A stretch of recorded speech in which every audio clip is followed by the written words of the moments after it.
Wittgenstein para principiantes. La Primera Guerra Mundial. Poco después de estallar la guerra, que duró entre 1914 y 1918, Wittgenstein se alistó en el ejército alemán como artillero voluntario y fue enviado al frente oriental. Desde adolescente solía pensar en la muerte. Tenía la morbosa convicción de que iba a morir joven y de que no tendría derecho a vivir a menos que creara una gran obra. Luego de su primer encuentro con el enemigo escribió lo siguiente: ahora tengo la oportunidad de ser un hombre decente porque puedo mirar a la muerte a los ojos. Durante los 2 primeros años de la guerra no participó en muchas batallas, pero tuvo que soportar las duras condiciones de un conflicto bélico brutal e inútil. Refería lo siguiente: siempre supe que nuestro bando sería derrotado. En el tiempo que le quedaba libre anotaba sus pensamientos sobre lógica y su estado espiritual. Leyó el Evangelio breve de León Tolstoy, que constituyó una gran influencia para él. Su padre había muerto en 1913, dejándole una gran fortuna a él y mucho dinero a poetas y artistas austriacos sin recursos, entre ellos Georg Trakl, Rainer Maria Rilke y Theodor Heckel, traductor de Kierkegaard. En el invierno de 1914, Wittgenstein recibió una carta de Trakl. Entre 1887 y 1914, que fue la época en la que vivió, y fue uno de los más grandes poetas austriacos, en la que lo invitaba a Cracovia, donde se encontraba internado en un hospital psiquiátrico militar. Me apuré por llegar, pero Trakl ya se había suicidado, indicaba Wittgenstein. Ue traurig, ue traurig, qué desgracia. Al atardecer los bosques del otoño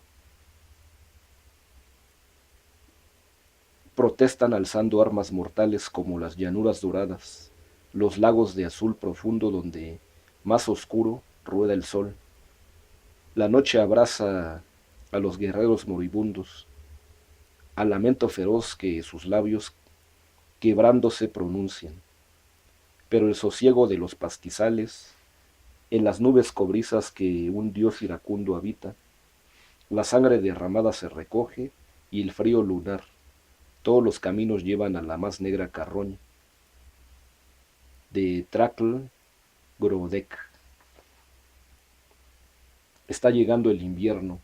Una vez más no hay claridad. Sin embargo, es obvio que estoy a punto de resolver los problemas más profundos. Tanto es así que tengo la solución prácticamente en mis narices. La cuestión es que juntos en este momento mi mente no le puede ver. Presiento, pues, estoy en la entrada misma, pero no alcanzo a ver tan nítida como para poder abrir la puerta. En un estado realmente notable, pues nunca había experimentado de manera tan clara.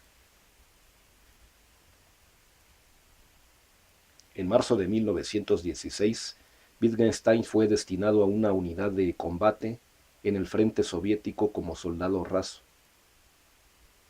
En junio Rusia lanzó un ataque gigantesco y así comenzó la etapa de lucha más encarnizada de la guerra.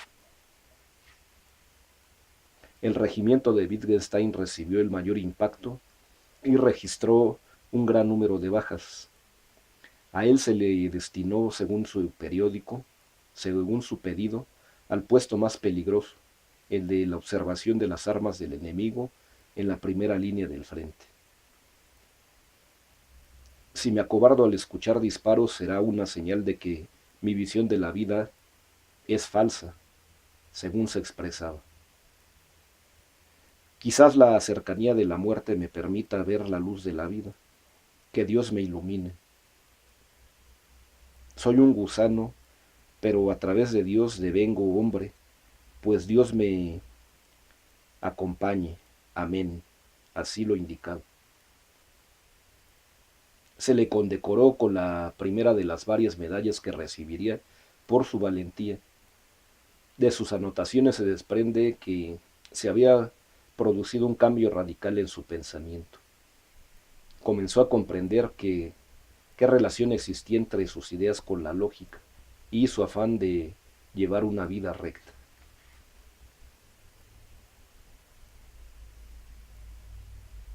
Si mi obra se ha extendido de los fundamentos de la lógica a la esencia del mundo, así lo indicaba. Fue nombrado oficial y participó en batallas de artillería pesada. Al finalizar la guerra fue tomado prisionero por los italianos junto con otros 300.000 soldados austriacos, de los cuales 30.000 murieron en cautiverio a causa del hambre y las enfermedades.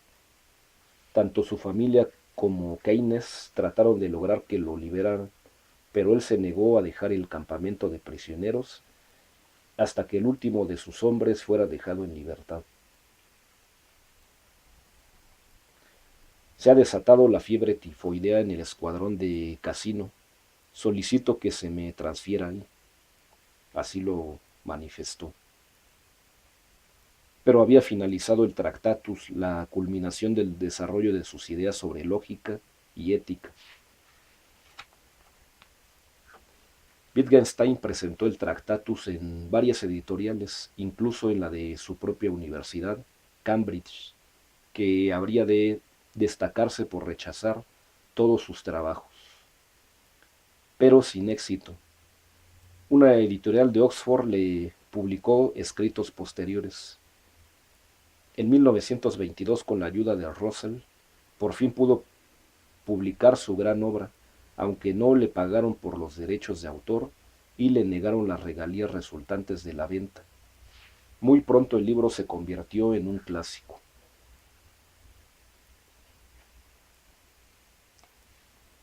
Tractatus Logico Philosophicus. El Tractatus es un clásico de la filosofía del siglo XX. Es una obra breve de alrededor de 70 páginas. Contiene observaciones sobre la esencia del lenguaje, la naturaleza del mundo, la lógica, las matemáticas, la ciencia y la filosofía, y concluye con comentarios sobre ética, religión y misticismo. Hace gala de la precisión lógica y a menudo de intensidad poética. Procura transmitir así la idea de una dimensión inconmensurable que permite ordenar el mundo adecuado tanto a la experiencia como a la acción. No se trata de un libro de texto que brinde información sobre las opiniones filosóficas de Wittgenstein. Como escribió en el prefacio, lograría su cometido si complaciera, aunque solo sea a un lector que lo comprenda. Su lectura debe encararse como una iniciación, limitando la expresión de los pensamientos a lo que se puede afirmar de manera clara. Cuanto más se dé en el clavo, mayor valor tendrá éste. Pero lo importante es lo que solo podemos callar. Es una de las afirmaciones más claras y profundas de su Tractatus Lógico-Philosophicus.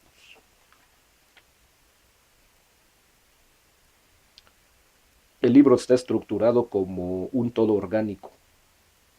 Wittgenstein criticaba el pensamiento filosófico sistemático que se construye desde los fundamentos. Estrictamente hablando, la obra no tiene ni un principio ni fin, comienza en el medio. El autor lo demuestra estableciendo la interdependencia entre la primera y la última oración. La primera oración es: el mundo es todo lo que es el caso. Y la última es: sobre lo que no podemos hablar, debemos callar. De acuerdo con la última oración, solo las proposiciones referidas a hechos están dotadas de sentidos. Así el mundo solo consta de hechos, pero la primera, al enunciar que el mundo es todo lo que es el caso, presupone que el mundo es, lo cual, teniendo en cuenta la última oración, es inexpresable. A lo largo de su obra se desarrolla de manera orgánica un solo pensamiento, a saber, la distinción entre aquello que se puede expresar y aquello que solo se puede mostrar.